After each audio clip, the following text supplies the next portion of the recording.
Isanpur public શાળામાં વિદ્યાર્થીને પરિકર મારવાની ઘટના સામે આવી છે। પરિકર લાગી જતા વિદ્યાર્થીના આંખમાં ગંભીર ઈજા થઈ છે। સિવિલ હોસ્પિટલમાં વિદ્યાર્થીની આંખનું ઓપરેશન કરાયું। બે વિદ્યાર્થીના ઝઘડામાં વચ્ચે પડેલા વિદ્યાર્થી પર હુમલો થયો હતો। ધોરણ 8ના વિદ્યાર્થીએ પરિકર મારી અન્ય વિદ્યાર્થીની આંખ ફોડી નાખી હતી। નગર પ્રાથમિક શિક્ષણ સમિતિએ તપાસના આદેશ આપ્યા છે। અમદાવાદના ઈસનપુર વિસ્તારમાં વધુ એક વખત છે તે વિદ્યાર્થીઓ વચ્ચે મારામારીની ઘટના છે તે સામે આવી છે। ઈસનપુર પબ્લિક સ્કૂલની અંદર ગઈકાલે પરીક્ષા પૂર્ણ કરી અને બહાર નીકળેલા બે વિદ્યાર્થીઓ વચ્ચે બબાલ થઈ અને આ 8મા ધોરણમાં ભણતા બંને વિદ્યાર્થીઓમાંથી એક વિદ્યાર્થીએ અન્ય વિદ્યાર્થીના આંખ ઉપર અણીદાર જે સાધન છે તે માર્યું હતું।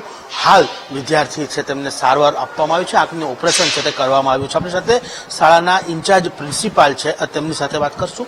બેન, ગઈકાલે જે બનાવ બન્યો શું આખું બનાવ હતો?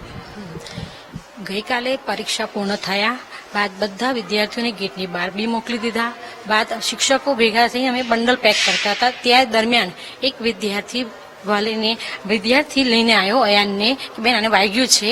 એટલે અમે તરત જ એના વાલીને જાણ કરી અને શિક્ષક સાથે અમે એને સ્મૃતિ મંદિર ઘોડાસર અર્બન હેલ્થ સેન્ટરમાં લઈ ગયા। ત્યાંથી અમને એલજીમાં રિફર કરવાનું કહ્યું અને એલજીમાંથી અમે સિવિલ આઈ હોસ્પિટલમાં લઈ ગયા છીએ। આ સમગ્ર બનાવ પરીક્ષા પૂર્ણ થયા બાદ બનેલ છે અને તે પણ બહાર નીકળી ગયા વિદ્યાર્થીઓ બાદ થયેલ છે।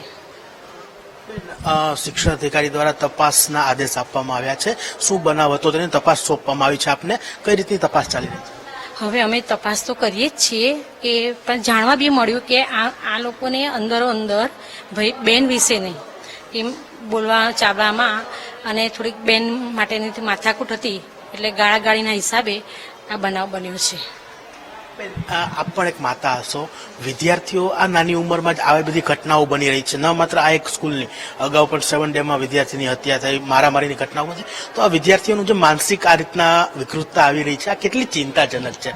ચિંતાજનક તો ઘણો પ્રશ્ન અતિ છે જ, પણ અમે એના માટે એની વિવિધ પ્રવૃત્તિઓ કરાવીએ છીએ કે બાળકને અભ્યાસલક્ષી સહપ્રવૃત્તિઓ બી કરાવીએ છીએ જેથી એનો માનસિક વિકાસ થાય। એના માટે પૂરા પ્રયત્નો અમે કરીએ જ છીએ।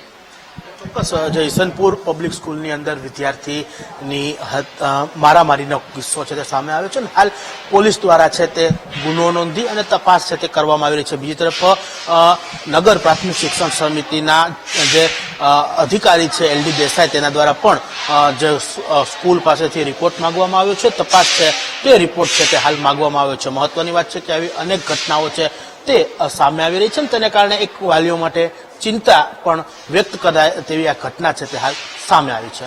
કેમેરામેન નરેશ સોલંકી સાથે શુભમ ભટ્ટ, VTV ન્યૂઝ, અમદાવાદ।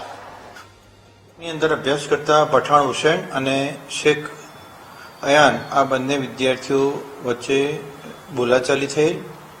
પરીક્ષા પૂર્ણ થયા પછી લોબીની અંદર આ વિદ્યાર્થીઓએ સામસામે ઝપાઝપી કરેલ અને જે શેખ અયાનને પઠાણ હુસેને પરિકર મારેલ। તો મોડી રાત્રે આ વિદ્યાર્થીને MN હોસ્પિટલમાં દાખલ કરેલ છે। આંખની સારવાર કરેલ છે। ડાબી આંખની અંદર થોડી ઈજા થયેલ છે। આજે મને પ્રાથમિક વિગત મળેલ કે વિદ્યાર્થીને ડિસ્ચાર્જ કરેલ છે અને હોસ્પિટલ દ્વારા એમને જાણ કરેલ છે કે અઠવાડિયા પછી ફરી આંખ બતાવવાની થશે। આ બાબતે નારોલ પોલીસ સ્ટેશનની અંદર પણ જાણવાજોગ ફરિયાદ થયેલ છે અને દક્ષિણ ઝોન 1ના મદદનીશ શાસનાધિકારીશ્રીને પણ વિગતવાર તપાસ કરવા સૂચના આપેલ છે।